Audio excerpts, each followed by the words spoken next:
Hello, everyone. This is Marvel Champions Deck Discussions, and we are here today to go through a top 10 list. In this case, it is the top 10 cards to add to a Wasp deck. And please, if you have other cards that you are some of your favorites to add to a Wasp deck, please let me know below. And please share your thoughts on what you think about some of the cards in this list. To start with, we are going to look at Wasp's card, and in particular, actually, the other side. So right now we're on the hero side, but a lot of the cards that are my favorite cards to add to Wasp's deck have to do with the alter ego side. So let's look at that. Looking at the alter ego side, there are two important factors. The first one is that she has the genius trait that allows her to play cards that some other characters cannot. And the second is her alter ego action, Girl. And that action is shuffle up to 2 cards with a printed mental resource from your discard pile into your deck. Limit once per round, but that's 2 cards, which is a pretty amazing ability. Nobody else, can't think of any other hero that has this ability to put 2 cards back into their deck. And this is specifically mental resources, but mental resource cards are some of the best. So let's take a look at these cards. Our first one is going to be a runner up. And I have only one runner up card, and it's actually from the pool aspect. And that one is the card Not My Responsibility, that has the interrupt. When any amount of threat would be placed on a scheme, you or your ally takes it as damage instead. A very powerful card that can just completely stop the villain from scheming. On top of that, notice at the bottom, it is a mental resource card. So that means once you've used it once, this can be when you're on alter ego side, this can be one of the 2 cards that you put back into your deck. And a lot of times you will be in the alter ego side to begin with when this card is played. So after the villain turn, you're already in alter ego. You go ahead and use your alter ego ability and put this card plus another mental resource card back into your deck. Now, starting with the true top 10, starting with our 10th card. These are in an order, but it's kind of a rough order. I wouldn't say that, there are some cards in here that could definitely change their places, and they could be in any aspect, including they could be basic cards. But let's go ahead now, take a look at what I currently have anyway for my 10th place card. So for this one, we have a leadership card, and that's the sidekick card. And the sidekick card is you can attach it to an ally. Specifically, it can be attached to an identity specific ally you control. And that ally gets +2 hit points and is your sidekick. Plus, it has this response after you make a basic recovery, heal 2 damage from the attached ally. Now, because my decks for Wasp want to go down to alter ego side, this means that the identity specific ally should be in the game forever if one never uses it to block with. So let's take a look at the identity specific ally to see why I consider this to be one of the top 10 cards for a Wasp deck. Wasp's identity specific ally is Ant-Man. And most people probably wouldn't consider Ant-Man to be a very valuable ally, one of those that is essential to get out onto the playing field or onto the into play, especially because it's a forecast ally that has 2 thwart and 2 attack and just 3 life. But this last part makes Ant-Man highly valuable to have out if Ant-Man can stay out forever for the rest of the game. While your hero is in giant form, Ant-Man gets the giant trait and gets +1 attack. While you're in tiny hero form, Ant-Man gains the tiny trait and gets +1 thwart. So that means for the rest of the game, you can have a card that is either dealing 3 damage with the 3 attack or thwarting for 3. And that is actually a very powerful card, even at a cost of 4. If it's the entire game, getting 3 damage every single round or 3 thwart is highly valuable. Next, let's move on to, one last thing with regard to the Sidekick card. That one did not have a mental resource, but it doesn't need to, because once you play Sidekick on Ant-Man, Sidekick stays out there forever. So it's not a card that you really care about recycling into her deck. Now, moving on to card number 9. So as we can see, for card number 9, we have another pool deck, surprisingly. And this one is Self-Control. And the particular reason, first of all, the ability on this, double the number of resources this card generates if your identity has sustained less than 5 damage, and you triple it instead if you have sustained no damage. Notice this is, once again, a mental resource card, so you can keep putting it back into your deck to use as resources to play your other cards. That can be really valuable, especially when we see other cards later in this deck. The reason this isn't higher up on the list is because it's only going to be in the pool aspect. And we're going to see another card that I consider to be more valuable, even though it can't gain 3 resources next. So let's move on to card number 8. So for card number 8, we have a resource card. So this would hardly be true in almost any other heroes deck. We'll see, when I explore some other heroes.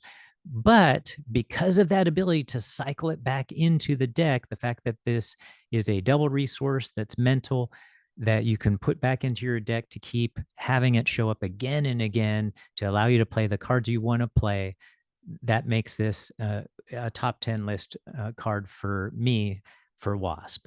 So let's move on now to card number 7. And this one is a resource card. Oh, hold on. Let me reposition that. There we go. So this is a resource card. I wanted to make sure it showed that it's a mental resource, as in it's a resource generator. So this is Quinn Carrier, and you play only if your identity has the Avenger trait, and Wasp is an Avenger hero. So you have to play it on the Avenger side. But it's a resource generator, exhaust Quinn Carrier, and generate a wild resource. And in Wasp's particular case, Wasp, as we'll see in later cards, and some of you might be anticipating this, a wild resource can be used as a mental resource. So that'll become important later. But also, sometimes you can't play Quinn Carrier right away. And because it's a mental resource, this is a card you can cycle back into its deck. So one of the things I find interesting about this list for Wasp is I don't anticipate a lot of other characters having resource cards and resource generators as one of their most valuable cards to add to the deck. Certainly Quinn Carrier is valuable in pretty much any Avenger deck, but there are specific reasons why it's important for Wasp. So let's move on to the next card. So card number 6. And that card is Professor X. Notice Professor X also has a mental resource. And if you're going to be flipping down to the alter ego side regularly, then it tends to be a good idea to confuse the villain. And of course, that's Professor X's primary response we're going to care about in this case. So the forced response after Professor X enters play, choose 1. Confuse the villain, stun a minion, or ready an X-Men character. So the confuse the villain is the one that we would typically use. So again, what's great is you actually don't have to, you can choose whatever mental resource cards you want to put back into your deck. You might not want to choose Professor X every time, just the times when you think, okay, I would like to be able to flip down to alter ego side again. So let's put Professor X back into the deck. So let's move on to the next one. And we have card number 5, and that is Ingenuity. So you can play only if your identity has the Genius trait, max 1 per player. And as we mentioned earlier, Wasp on the alter ego side has the Genius trait, which does mean that you have to play Ingenuity when you're on the alter ego side. However, the resource can be generated on the hero side, or either side, so hero side or the alter ego side. And it says resource, exhaust Ingenuity, generate a mental resource. Again, going to be very important. The reason this one ranks higher than Quinn Carrier is just because it's a lower cost. It only takes 2 to get to play it. And once again, it is another mental resource card. And as far as down in the corner at the bottom, here, let me move that up a little bit again. So down in the bottom, you can see that. And so once again, if for some reason you can't play it the first time around, you can put it back in your deck so you can play it the next time. So let's move on then to card number 4. And card number 4 is a leadership card, and this one has a physical resource, so it's not one you can put back in your deck. However, I would tend to run 2 or 3 of these for the alter ego action. So this is a card you can play on the alter ego side, and the alter ego action is search your deck and discard pile for an ally and an upgrade that can be attached to that ally. Add them to your hand. So you could be able to get those allies directly to your hand. And you might use this for Professor X, but you're going to see another card or two after this, and one in particular that would truly be the target for this that's higher up on the list. So let's move on to the next card. So in third place for me is Psylocke. So an aggression card, an aggression ally, costs 4, 2 thwart, 1 attack, which it doesn't seem that great, especially with only 3 hit points. But Psylocke has a fantastic ability here. Psylocke enters play with 2 psionic counters on her, and she has this interrupt. When Psylocke attacks an enemy, remove 1 psionic counter from her, confuse that enemy, and deal 1 damage to it. So the reason this one ranks higher for me than Professor X, of course, this would assume one is running an aggression deck, is that she gets 2 of these psionic counters on her. So she can, in fact, while out there, confuse the villain 2 times. You confuse other cards other than the villain, but the villain is the one you really care about. And so she can do that 2 times. She also still has the mental resource on the bottom of her card. So you can then cycle her back into your deck again afterwards.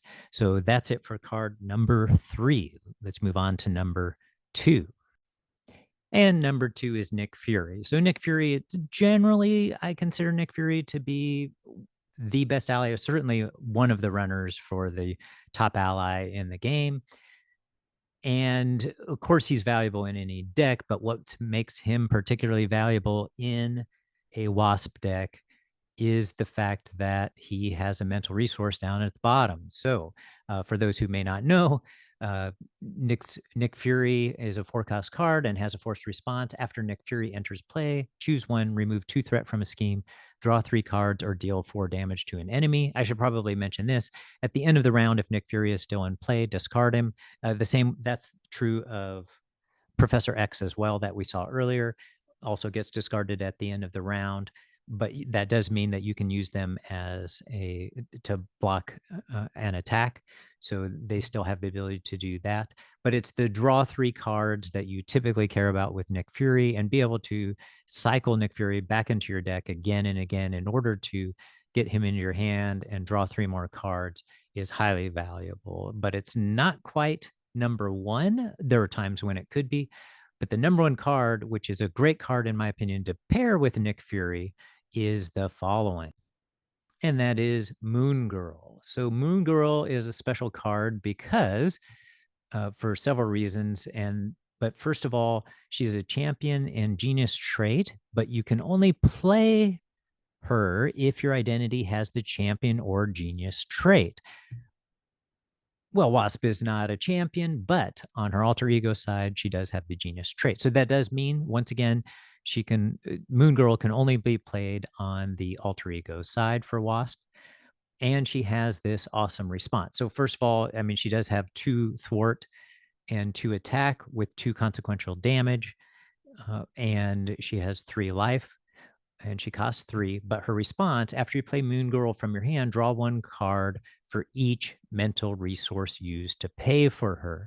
And that's why 2 previous cards, 4 previous cards are some of the other cards I included in this list. And that is to be able to play Moon Girl and get those mental resources so that you can play her with all 3 resources being mental resources, and therefore be able to draw 3 cards whenever you play her. And so the reason why she ends up being more valuable on this list for me is I can do that pretty much every time in the decks that I build, at least once I have the kit built out with the resource generators. And so she gets the 3 cards every time for only a cost of 3 compared to Nick Fury costing 4 to do the same. So that's what puts her on the top of the list. Just a quick reminder, let me show you those other cards that facilitate getting Moon Girl into play. So first of all, we had 2 resource cards. So the pool card that could generate a lot of times 2, but even sometimes 3 mental resources, and the genius card that also generates 2 mental resources.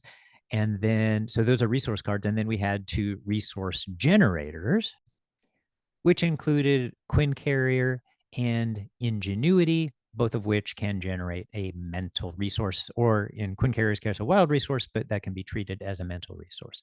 So that's it. Those are my top 10 cards that can be played in a Wasp deck. Again, feel free to add your own cards to that you think might be contenders for this list, and any comments you might have about any of these cards.